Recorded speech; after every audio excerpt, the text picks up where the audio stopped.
Calientes. Hoy vamos a ir a la Casa del Libertador. Estoy aquí desayunando en el restaurante Las Vegas. Las Vegas en vez de Nevada, Caracas.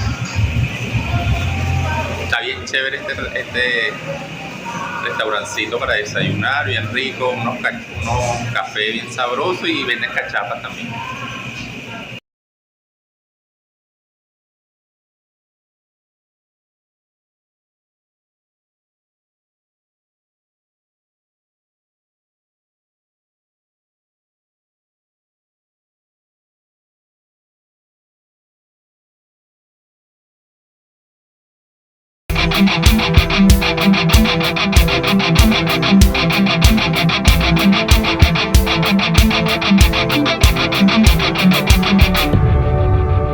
Paticas Calientes, nos encontramos aquí en la casa donde nació el libertador Simón Bolívar.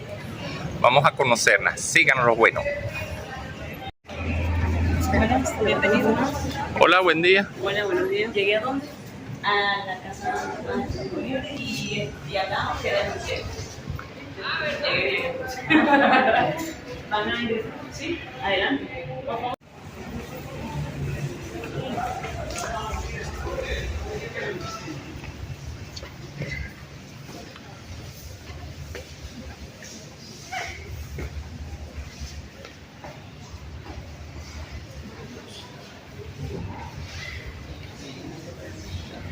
Ok, bien, ahora nos encontramos en la sala mayor.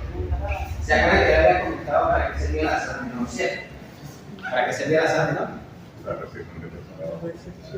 ¿Cómo? Para aquellas personas que pidan ayuda y la policía aquí.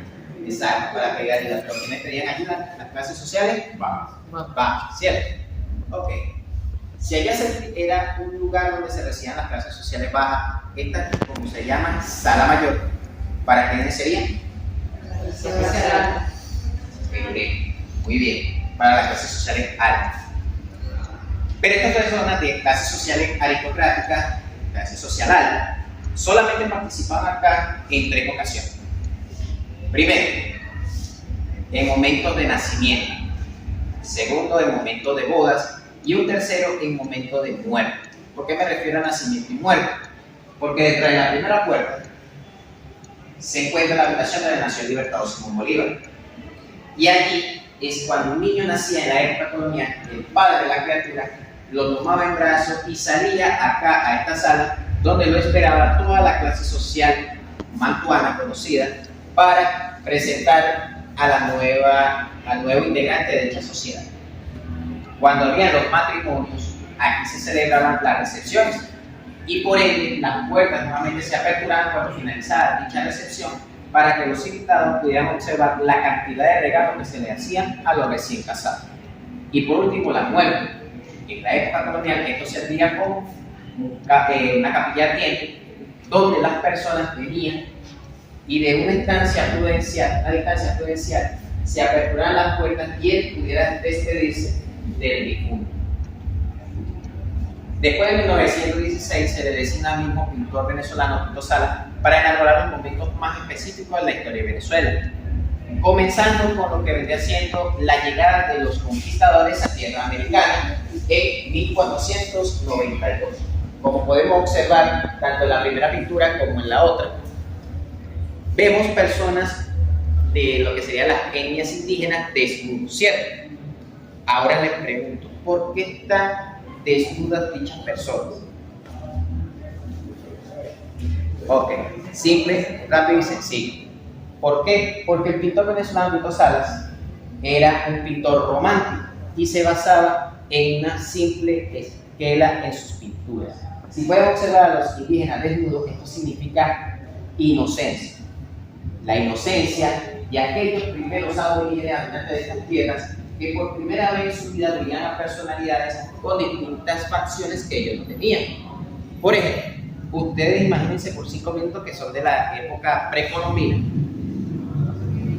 y llega Catire, un español con distinto idioma, alto, blanco, de es pálida, grandes barba, cabello amarillo o cabello rojo.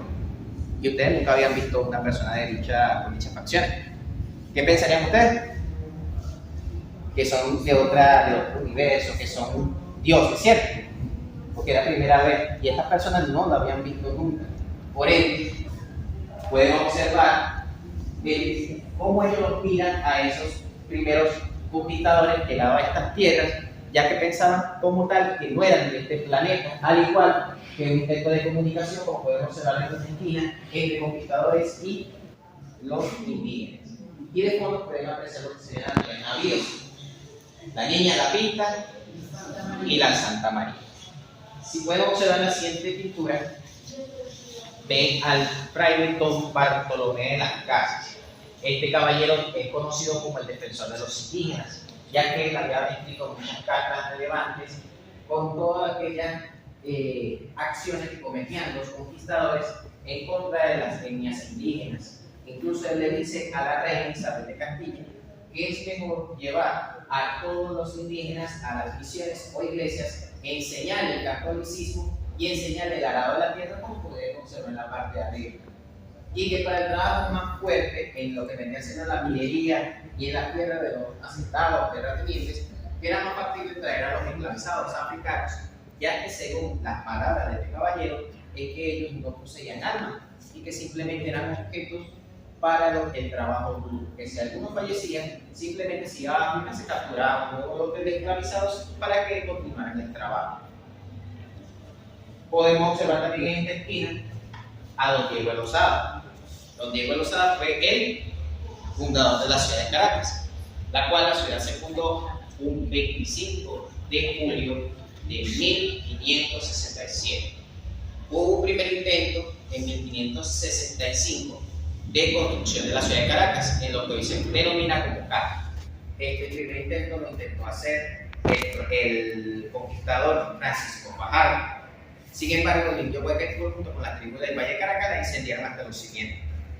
Posteriormente, en 1566, con la batalla de Maracapana y la muerte del indio Huequeturo, es que don Diego de Lozada, en 1567, logra fundar la ciudad de Caracas. Pasan 100 años en la historia y podemos ver las primeras castas sociales: blancos criollos, peninsulares, pardos, mestizos, canarios, y por último, los esclavizados africanos que veían con cierto recelo aquella libertad que poseían sus as y que ellos no la tenían. Todo esto bajo una tarde capitalina de la ciudad de Caracas. Quiero que se fijen bastante en este vestido de esta dama, porque en la sala de estar familiar van a apreciar una misma pintura, ¿sí? 19 de abril de 1810, todos conocemos el 19 de abril, ¿cierto? ¿Qué pasó el 19 de abril de 1810? ¿Cómo se llama ese día?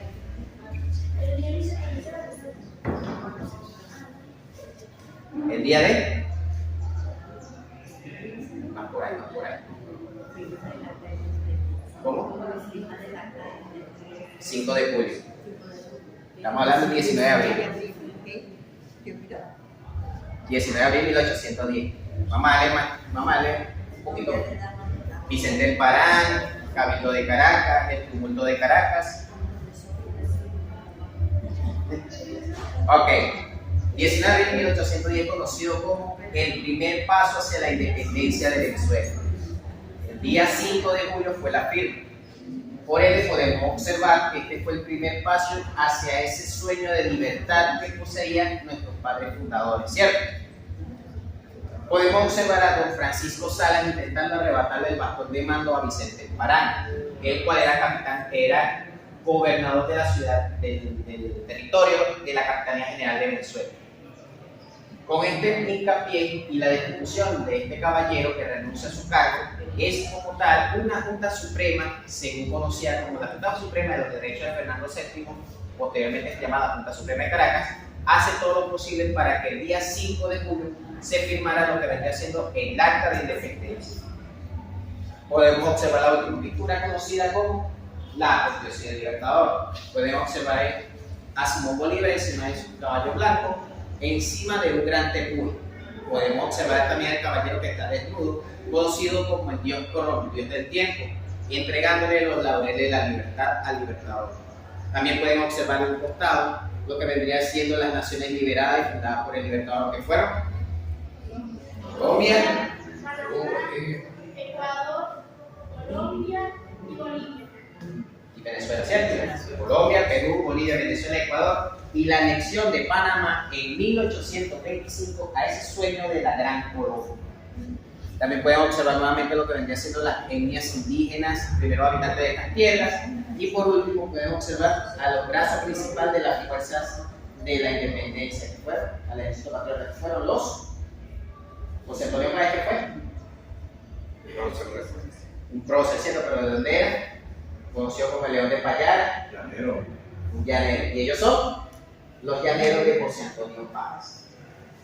Muy bien, vamos a pasar a la siguiente sala, por favor.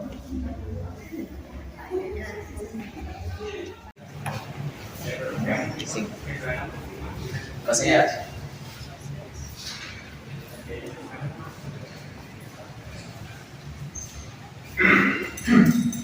Ok. Primero que nada nos encontramos en la primera sala del recorrido, la cual se llama Sala Menor. La sala menor en la época colonial era utilizada más que todo para lo que venía siendo atender a personalidades de bajo estatus social, ya que estas personas pasaban acá más que todo en algún momento para solicitar apoyo financiero de la familia Bolívar.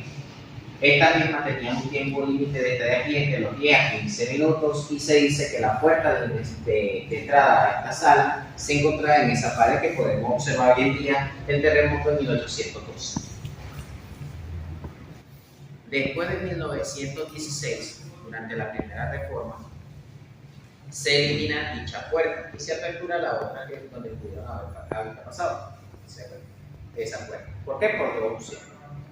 La primera simplemente por luz natural y la segunda por ventilación. Recordemos que a principios del siglo XX apenas llegaba a Venezuela lo que vendría siendo la luz natural, la luz eléctrica.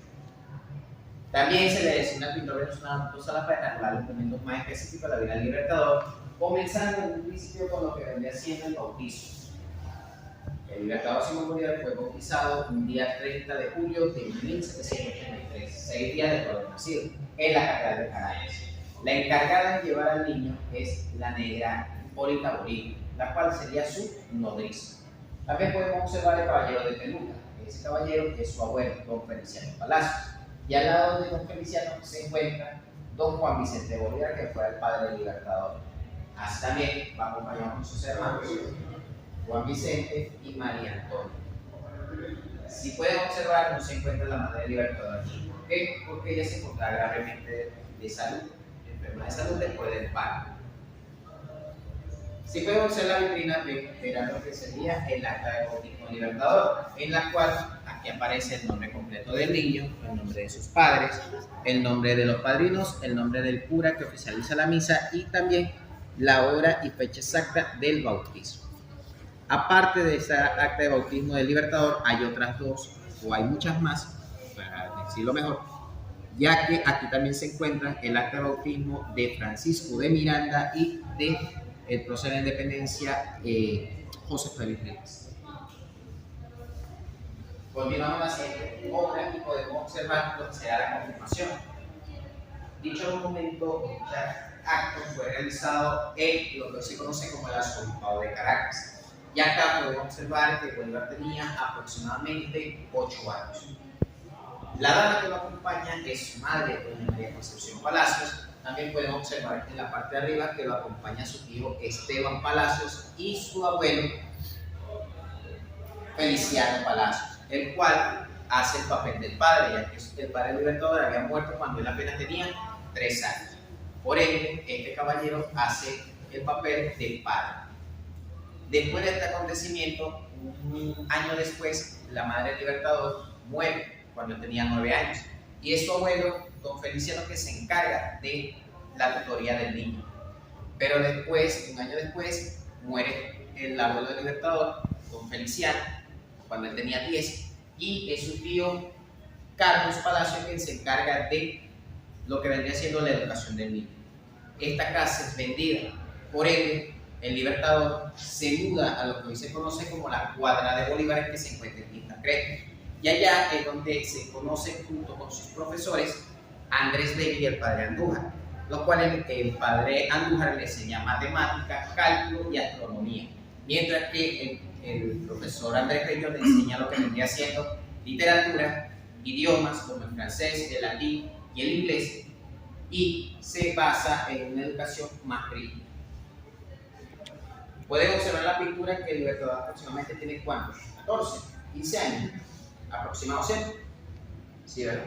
Pero no es así. Se dice que posiblemente pudo haber visto clases con estos dos profesores cuando él tenía apenas una edad de entre los 11 a 12 años, ya que según las normas estipuladas en la época colonial, era que todo niño a partir de los 13 tenía que prestar su servicio militar, como podemos observar en la parte de arriba, en los batallones de milicia del estado de Aragua.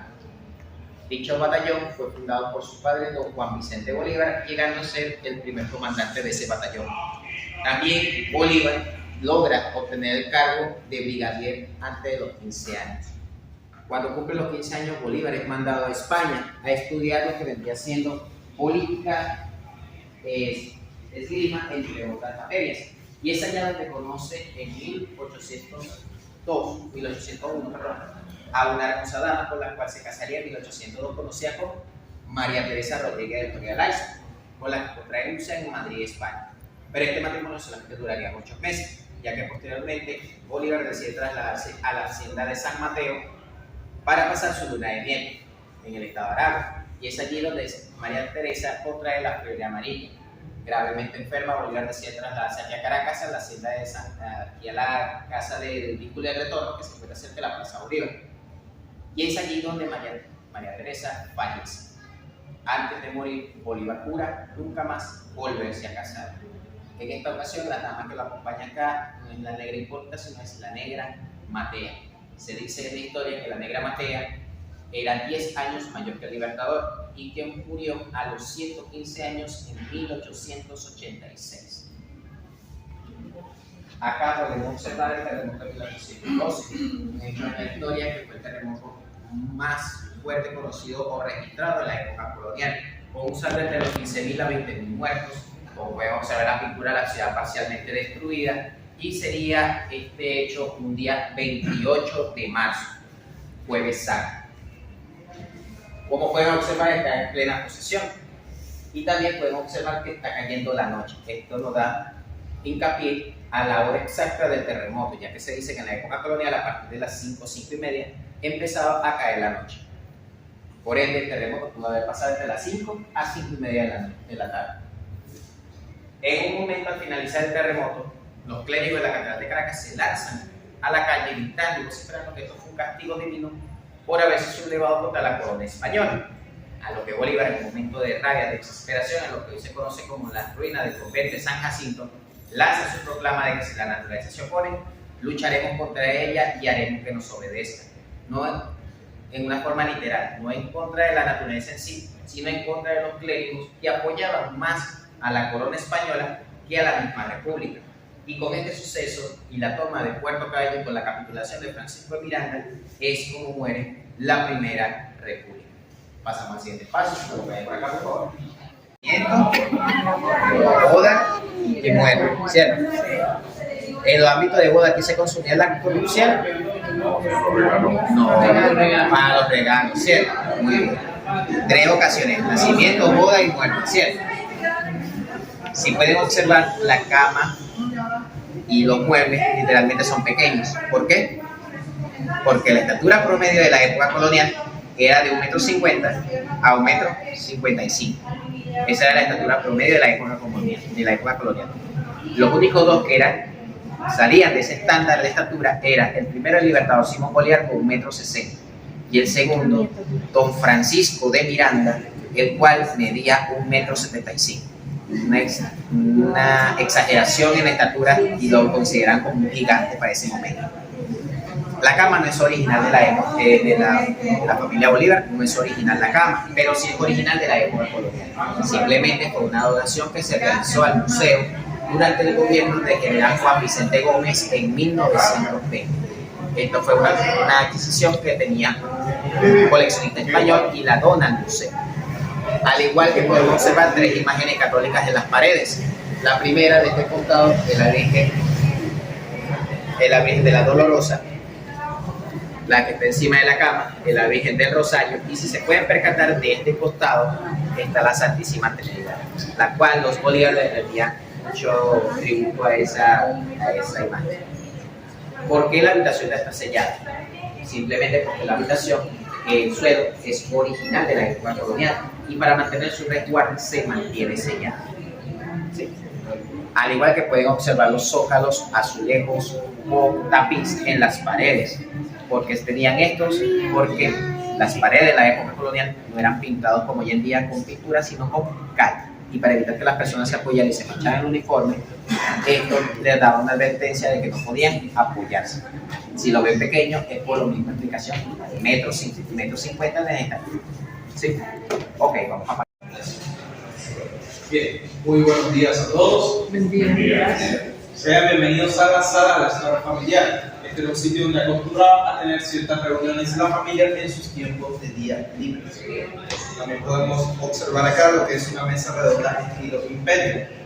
Como les comentó mi compañero, el promedio de estatura de la época era bastante bajo. Es por eso que esta mesa es tan baja, así como la cama que encontraron en la habitación. Y algo interesante es que observamos este objeto de cristal que cubre la vela, el cual se le denomina brisera. ¿Brisera por qué? Porque evita que la brisa entre a la vela. Es como si fuera un juego de palabras. Bien, a diferencia de las otras salas, ahora que observamos diversos retratos alrededor de parientes de la familia. Estas fueron obras que no fueron hechas por el pintor Pinto Sala, representando a aquellos parientes, como por ejemplo el padre libertador Don Juan Vicente Bolívar. Mientras que por acá sí vemos una obra de Pinto Salas. Ese es el matrimonio de Simón Bolívar. Algo que resaltó el pintor es que Bolívar tenía el ramo de flores en su mano, que parece ser algo extraño en una boda. Pero lo que sucede es que quien llevaba el ramo de flores en una boda era el menor de la pareja, Bolívar, que solo tenía 18 años, y su esposa, que tenía 21.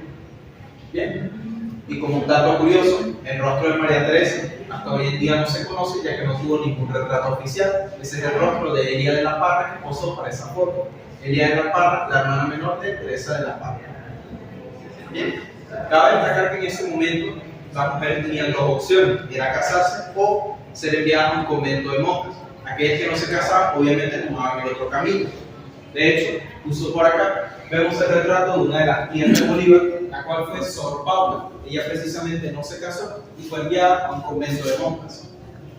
También vemos al fondo lo que es el retrato de Feliciano Palacio Grisón, el cual fue bisabuelo del Libertador. En esta aprecia cómo era la vestimenta elegante de la época y el uso de su peluca característica, representando la jerarquía y el poderío que tenía.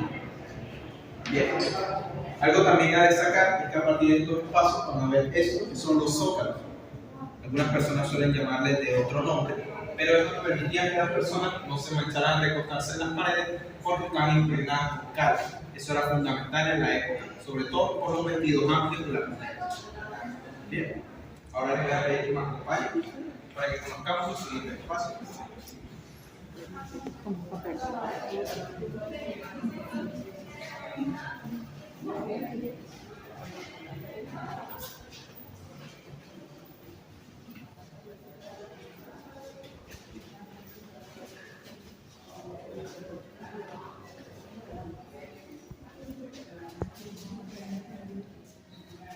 Bien, ese es el primer cuarto de las damas, la habitación que le perteneció a María Antonia Bolívar, la hermana mayor de ese linaje. De hecho, María Antonia está por aquí retratada. Fue la hermana mayor de todos, una mujer de mucho carácter. También se encuentra lo que es el retrato de Felicia Silva Bolívar, que fue sobrina nieta del Libertador, y también hija del general José Laurencio Silva. También vemos por acá a Benigna Palacios, que fue sobrina directa de Simón Bolívar. En ella apreciamos cómo era la vestimenta elegante de la época, que era el color negro característico, y el uso de un abanico. Pero el abanico no era simplemente para echarse aire porque tuvieran calor, sino que en la época había muy mala higiene, y esto también lo usaban para espantar los malos olores, ya que recuerden, no se solían bañar a diario como es hoy en día, sino que la costumbre europea era bañarse mensual o máximo semanal. Bien. También ven al fondo lo que es el retrato del señor Martín, el cual fue contador de la familia Bolívar. Existía el mito de que Bolívar murió sin un solo centavo, pero gracias a todo el testimonio que tuvo ese señor, se descubre lo que es el testamento del Libertador, donde sí tuvo muchos bienes que heredar, además de las diversas propiedades de la familia. Bien, justo a su lado se encuentra el retrato de Gabriel Camacho, el cual fue yerno de María Antonia, es decir, yerno de la dueña de esta habitación, ya que se casó con una de sus hijas. Bien, ahora proseguimos por acá. Y estos muebles son donados. Son donaciones que se hicieron a lo largo del tiempo al patrimonio. O sea que son muebles originales de la época, pero no de la familia Bolívar. Ah, Vamos por acá.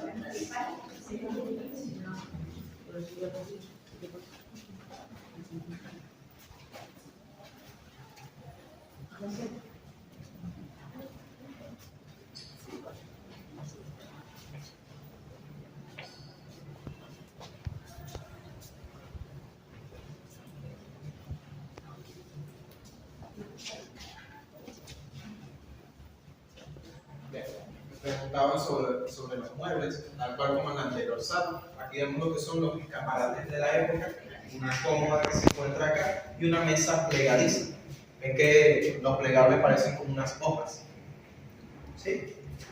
Bien, esta es la habitación que correspondía a la hermana siguiente después de María Antonia, Juana Nepomuceno Bolívar. En ella encontramos retratos, por ejemplo, de primos lejanos del Libertador, Mariano Ustaris y Ana Josefa Ustaris. Resulta que Mariano Ustaris y Ana Josefa sí eran primos directos y ellos se casaron. En la época esto era muy común para conservar el linaje de su sangre y las riquezas.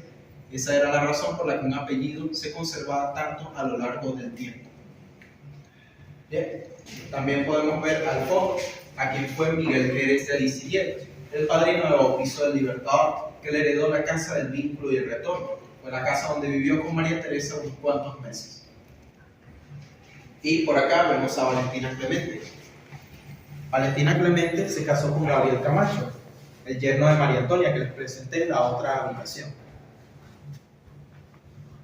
Además, aquí vemos a la dueña de esta misma habitación, que fue Juana Nepomuceno. Esa es una réplica del retrato original de Juana Nepomuceno, hecho por el pintor Antonio Calvo. Pueden ver que incluso, a pesar de que es una réplica, está bastante deteriorado. Bien, continuamos por acá. Bien.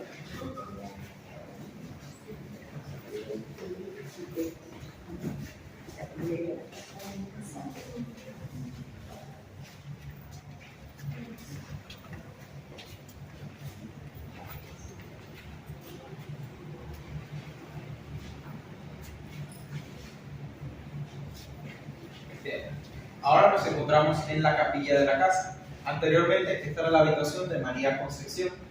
Es fundamental entender que la familia Bolívar era muy devoto a la religión católica. Y la costumbre en la época es que los que eran muy devotos a esa religión tenían pequeñas capillas en sus casas para no tener que trasladarse a las iglesias.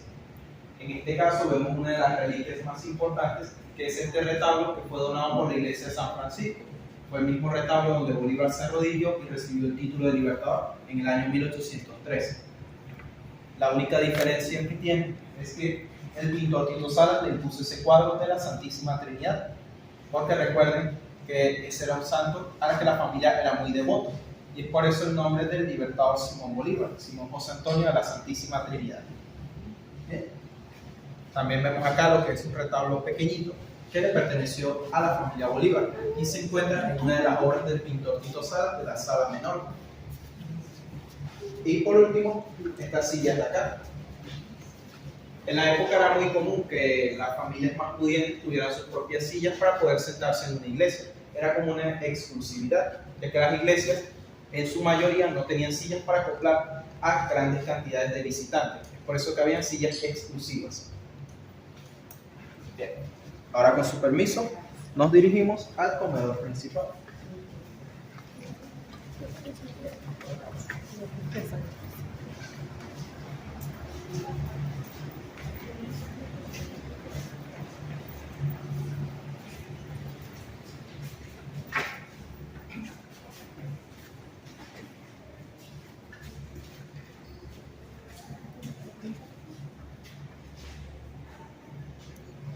Bien, ese es el comedor principal de la casa, en donde hallamos lo que es esta mesa un tanto peculiar, una mesa que solo puede acoplar a 4 comensales. ¿Creen que eso era así en la época? Solo 4 comensales, para una familia con tantas riquezas. Ya que para recibir visitas necesitarían otra mesa. Pero resulta que la peculiaridad de este objeto es que podía expandirse hasta un aproximado de 12 puestos. No sé si ven que tiene una pequeña apertura en el medio que evidencia eso. Algo interesante también del espacio es que observamos vajillas originales de la época. Esta en específico que fue una donación de México y la otra que fue una donación de China, representando esas vajillas que existieron en ese entonces. Sin embargo, no son originales de la familia Bolívar. Además, algo que recalca bastante en el espacio es ese espejo de gran tamaño. En la época era muy costoso lo que era fabricar un espejo, por lo tanto había que pagar el costo del material y además su traslado, porque se fabricaban en Europa y había que traerlos en barco. Había un montón de comisión en el camino, ya que tardaba unos meses en llegar al territorio. Bien, este espejo en específico fue un regalo que se le hizo a María Concepción, la madre del Libertador. Por lo tanto, es una pieza que tiene más de 300 años. Si quieren, pueden tomarse una fotografía para poder continuar al siguiente espacio. Les advierto que puede aparecer algún reflejo extraño. Ah, no, gracias. Está así programado. Vamos a ver. ¿Dónde se va a desaparecer todo eso? ¿Cómo? No, ya. La niña que le puso. Como portal.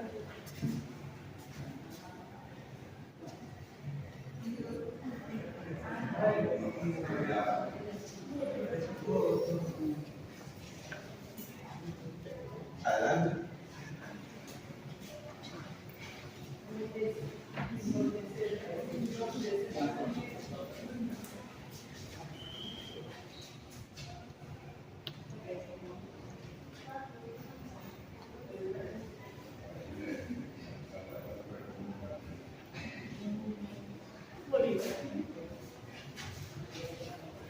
Adelante.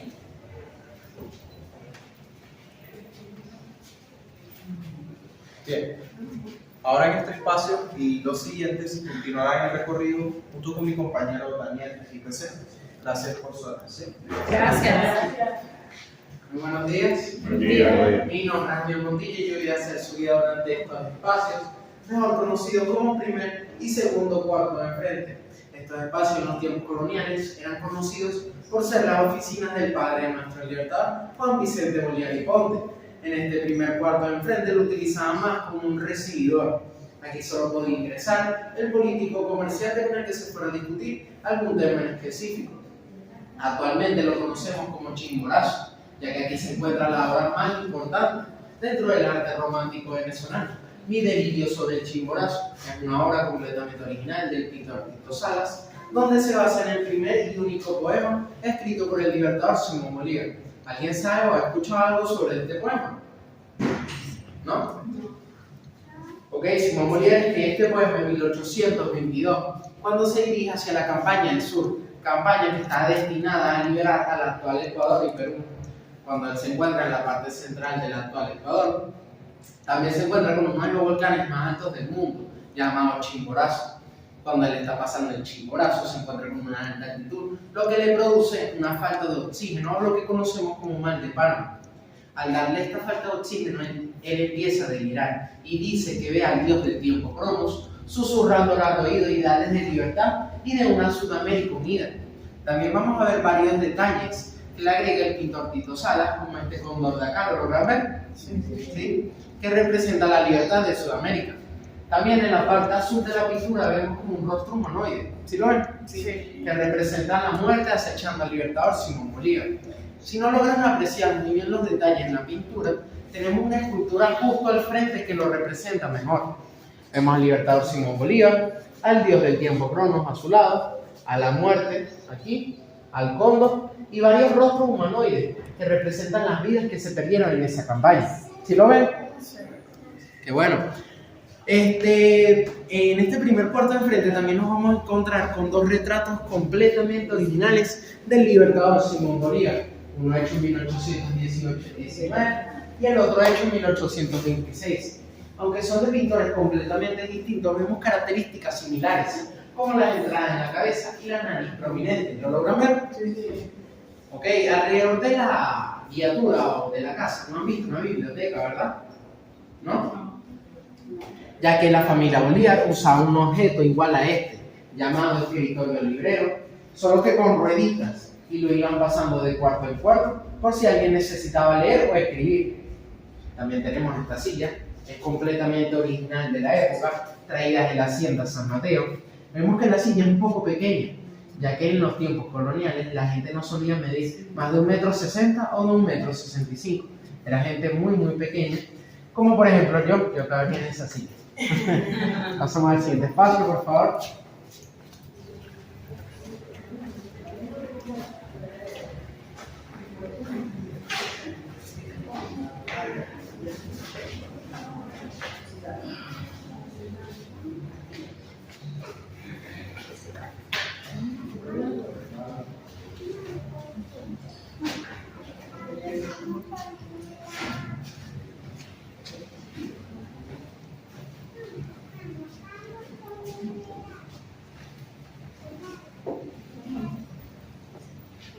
Ok, nos encontramos en el segundo cuarto de enfrente. ¿Se acuerdan cuando en el primero les dije que solo podía ingresar el político o comerciante con el que se fuera discutiendo algún tema en específico? Sí. Bueno, cuando llegaban a algún tipo de acuerdo, pasaban a este espacio. Era un espacio un poco más exclusivo. Aquí se solía sentar el padre de nuestro libertador, Juan Vicente Bolívar, de este lado el político comerciante, y firmaban el contrato o acuerdo al que habían llegado. Esta mesa no es original, está en representación de la época. También nos vamos a encontrar con dos retratos completamente originales de los hermanos Mijares. Se dice que fueron las primeras personas retratadas aquí en Venezuela. De este lado nos vamos a encontrar con don Juan Mijares. Este fue el primer venezolano en obtener un título nobiliario de la corona española. Este señor de acá se compra el título de marqués y se convierte así en el marqués de Mijares. También nos encontraremos por acá a don Francisco Mijares. Este fue el primer alcalde de la provincia de Caracas. Vemos que son dos personas muy importantes en la historia de Venezuela. ¿Sí lo ven? Ok. También nos encontraremos con el conde de San Javier. Este fue el tercer conde de la historia de Venezuela y el conde más joven en la historia de esta misma, con tan solo 14 años de edad. Por eso es que lo vamos a ver que estaba así como un niño.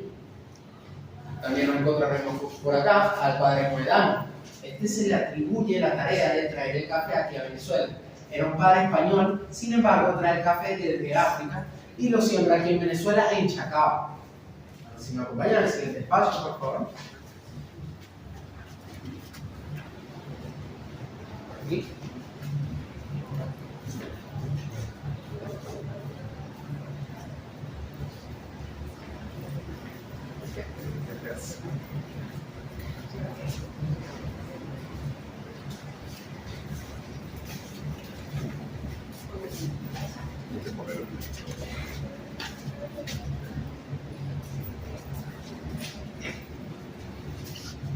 Ok, nos encontramos en la habitación de Hipólita Bolívar. ¿Alguien sabe cuál es la diferencia entre Hipólita y la negra Mateo? ¿No? La negra Hipólita era más conocida como su segunda madre, era su nodriza. En cambio, la negra Mateo era más contemporánea con él, ya tan solo 10 años de edad. Era más como una compañera de juegos. Nos encontraremos en la habitación de Hipólita Bolívar. No podemos ingresar, ya que el catre es completamente original. Y para evitar que alguien lo dañe, evitamos pasar. Los muebles están en representación, no son originales, pero sí son réplicas exactas de la época. Esta fue la única esclava que se le permitió dormir en una cama, ya que los otros esclavos dormían en el suelo. Pueden tomarse fotos si quieren y cuando estén listos pasamos al siguiente espacio.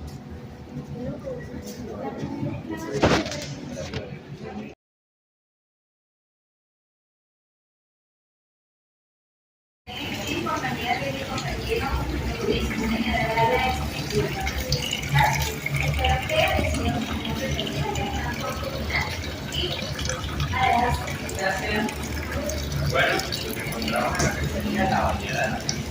Se van a encontrar de que esta bañera no se utilizaba como normal. En aquel entonces no había una habitación como tal que se puede llamar.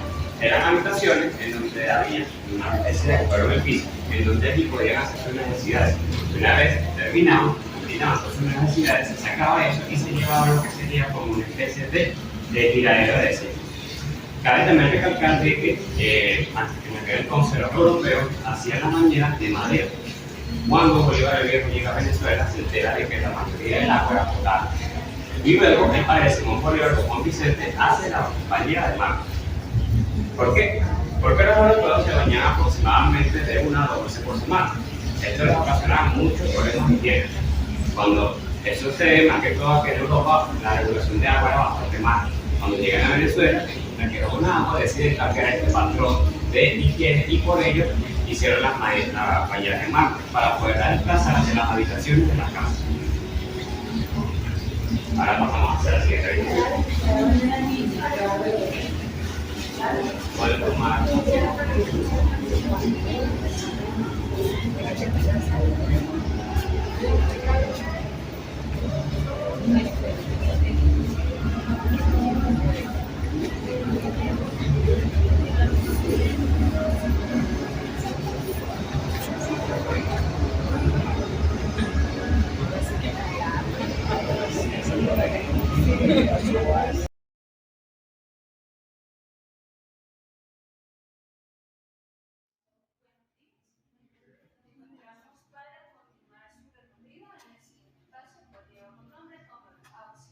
Este lugar es utilizado por la servidumbre para así consumir sus alimentos diarios y ya que no les queda permitido consumir sus alimentos junto con los amos, venían acá entonces a hacer. Debido a que también le damos la ubicación de Hipólita Bolívar. Hipólita Bolívar era la jefa de la cocina y de los quehaceres de la casa.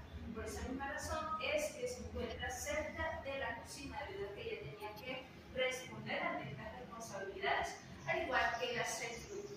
Estos espacios también se dice, según la historia, que el padre Libertador utilizaba estos espacios a las horas de la mañana con el fin de consumir también sus alimentos, valga la redundancia, pero específicamente tan solo a las horas de la mañana para así poder seguir muy temprano a trabajar y así también no molestar a los otros residentes de la casa. Podemos poder observar que tenemos podrería que data entre el siglo XVIII y el siglo XIX, específicamente con un comedor que tiene un estilo llamado Reina Ana, pero con un escaparate, un sello al cual lleva por estilo restauración. Estas mesas que vamos a poder observar en este espacio y en el siguiente no solamente eran utilizados para comer, sino también para cortar comida o inclusive para planchar la ropa, ya que no existía este avance para la época y debían de utilizar este tipo de mesas. Ahora vamos a continuar al siguiente espacio, con lo que va a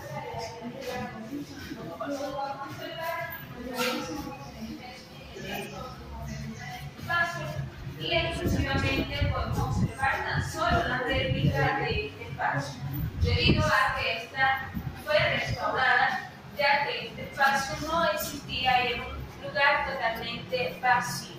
Cuando Vicente de Cuna decide hacer el proyecto, podemos observar que tenemos una réplica de la cuadra de Bolívar, específicamente de la Casa de Campo. Podemos observar que en la primera sección de esta cocina tenemos en una vitrina los utensilios originales de la cocina de la familia Bolívar. Tenemos una mesa y complementando este comedor con sus sillas. Tenemos en la parte de arriba, de este lado, una campana de cañamarga o caña brava, el cual también este material era utilizado para hacer los techos, pero más adelante durante su recorrido en el área de la caballeriza para poder observar.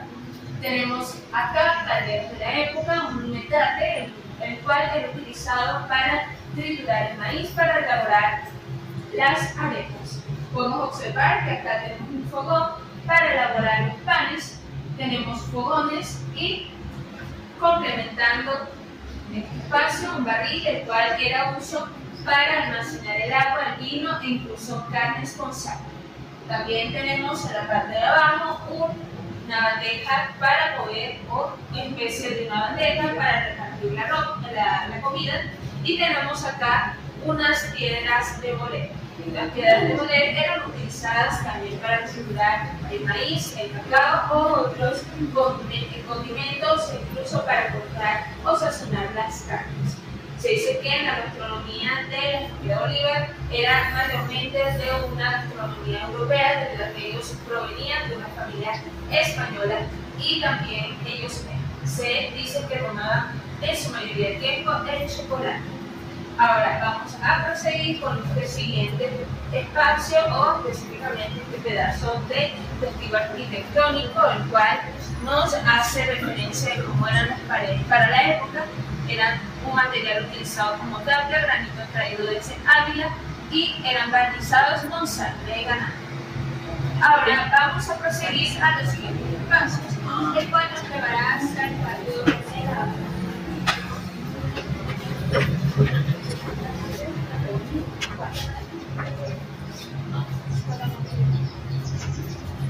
solo que fue barnizado para poder mantener la visibilidad, pero en el patio principal vas a poder observar el chocolate, al igual que cuando antes de entrar a la sala de estar, esa también se va a hacer. Ok, para darle continuidad a estos espacios y sin darle el paréntesis a la cocina, nos encontramos en la esquina una cochura artesanal totalmente original de la época, que incluso lo dice en su descripción, para la elaboración de la caña de azúcar, lo que conocemos como el papelón. Para continuar, también vamos a poder observar, y si desean pueden pasar, nos encontramos con un pozo. Este pozo era utilizado por la servidumbre para hacer el lavado de las indumentarias de los amos de la casa. Esta forma que podemos observar actualmente fue restaurada debido a que era tan solo circular y mucho más profunda, de modo que la servidumbre pudiera hincarse para poder hacer este proceso de lavado. Después de que hicieran este proceso, específicamente se tendía la ropa a lo largo de estas piedras que estamos pisando, las cuales llevan por nombre piedra de Rido en forma de canto, el cual eran colocadas estratégicamente no solamente como secadoras, sino también servía para que no creciera o evitara las malas hierbas, o inclusive para mantener el lugar fresco. Podemos observar que añadido tenemos una bomba que, si desea alguno de nuestros usuarios o visitantes hacer la demostración, puede hacerlo. Y para culminar en este espacio, o mi exposición en este espacio, tenemos acá un árbol totalmente natural, el cual lleva por nombre úcaro, y una palma que tiene por nombre palma palma. Ahora los invito a que, si desean tomarse alguna foto en este espacio, puedan hacerlo para así proseguir al siguiente espacio de la casa.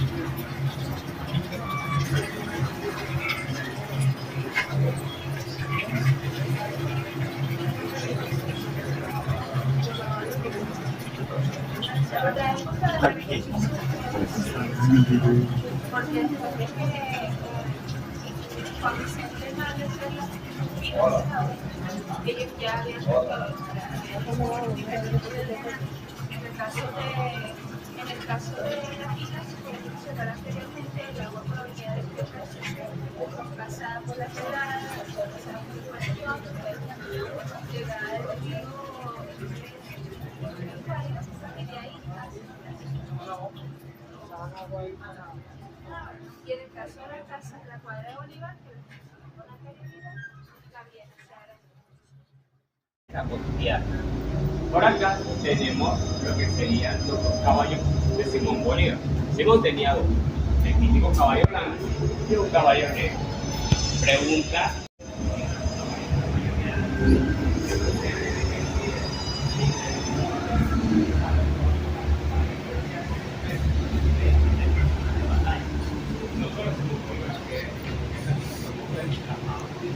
A lo que sería José Antonio Páez, que también hacía lo mismo.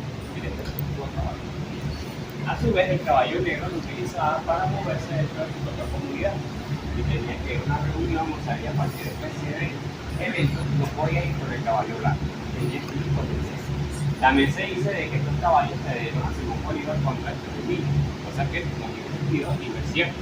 Esto se lo dan a Simón Bolívar cuando tiene aproximadamente entre 20 a 25 años de edad, y se lo dan por otro. Por acá tenemos un cedro. Este árbol tiene aproximadamente más de 210 años de antigüedad. Los cedros, al igual que los chaguaramos, no se utilizaban de índole estético ni nada por el estilo. Se utilizaban para dar ubicación. ¿Por qué? En aquel entonces la mayoría de calles y avenidas no tenían nombre. Y esta era la manera más óptima para dar ubicaciones en donde quedaban los sitios. Me acompañé por acá teniendo una pizzería en Internet, o conocido coloquialmente como la bañera de los caballos. Tiene una especie de agujeros en el piso. Estos agujeros servían para que los caballos pudieran poner sus extremidades, y una vez allí se les hacía la cera, agua y jabón. Y por último tenemos la moledora, o la piedra para moler. Esta piedra, como dice su nombre, funcionaba para moler cualquier tipo de grano que necesitara: café, cacao, maíz, entre otras muchas cosas. Ahora continuamos hacia la última sala de la casa.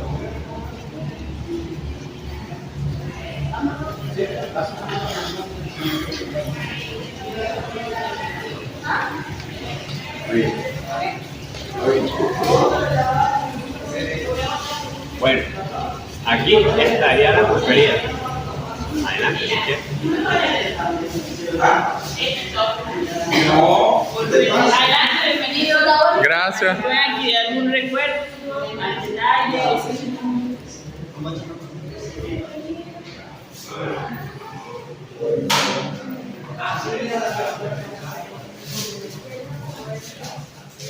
Aquí la habitación de la mamá. Bueno, esto es su contraparte.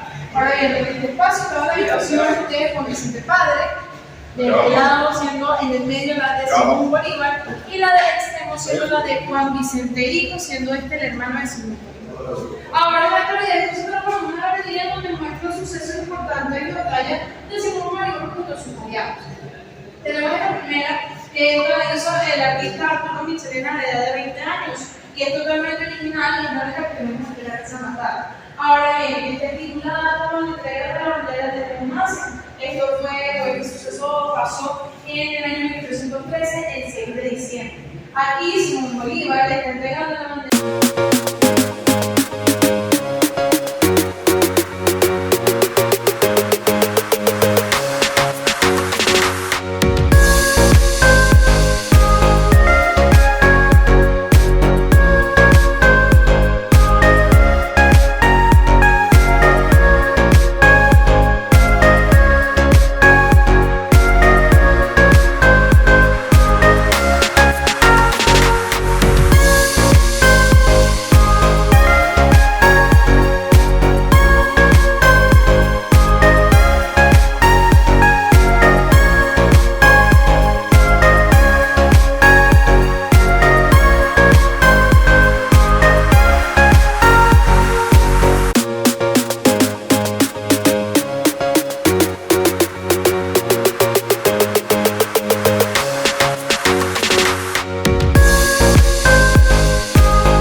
¿Qué fue lo que más te gustó? Me gustó todo, Mari. Muy interesante la historia de Bolívar. Mariela está tratando de grabar. Bueno, ya la conocen.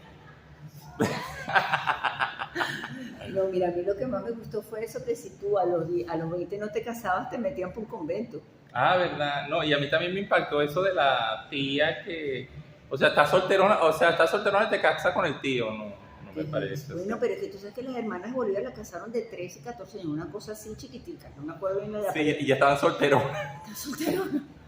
Por Dios, y las casaron con unos tíos que eran como 30 años mayores que ella, una cosa así horrible. Sí. Y les parieron como 45 muchachos. Bueno, era la moda del momento. Era la época. Me gustó lo de la hermana influencer de Bolívar. Oye, ¿verdad? Esa fue la primera influencer. La primera influencer, la tipa se ponía algo y todas la pedían. Uh-huh. Y que retocaban las fotos con Photoshop. Con Photoshop. Así fregaron a muchos reyes. A Henry V lo fregaron así.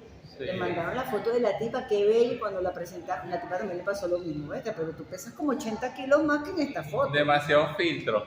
Sí, no, eso pasa, por eso es que uno no puede conocer a la gente sin en persona. Sí, es verdad. Bueno, Paticas Calientes, síganos, suscríbanse y repartan este video y denle la campanita. Estuvo muy lindo, me gustó. Cada vez somos más. Yes. Síganos, bueno. Y vengan. Y vengan, conozcan, es bien Está chévere. muy bueno el recorrido, la casa está muy bonita. ¿Verdad que sí?